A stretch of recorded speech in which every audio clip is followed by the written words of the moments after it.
விதை முளைக்கு போட்டோம், வேறு இடம் பிடுங்கி நட்டணும். அதுக்கு உப்பு வச்சு தண்ணி காய்ச்சி பாதுகாத்தோம், நல்லா காய்க்குது. இந்த ஆரஞ்சு காயாட்ட ரத்தப்பறம் காய்க்கி சும்மா பழுத்து கீழேயே கொட்டி கிடக்கு, பொறுக்கிட்டு வர்றேன். அப்புறம் பொறுக்கிட்டு கொண்டு கொடுக்குறதே.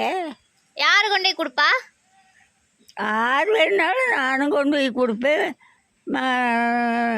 நான் போகாதனால இதே மாமே முந்தி எல்லாம் நான் தான் கொண்டு போய் கொடுப்பேன். எத்தனை ரூபாய்க்கு கொடுப்பேன்?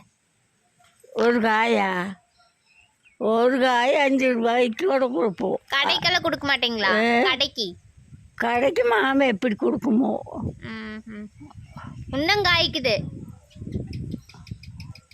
அப்பத்தான் நிறைய காய்ச்சுதா? சும்மா ஒரு குழை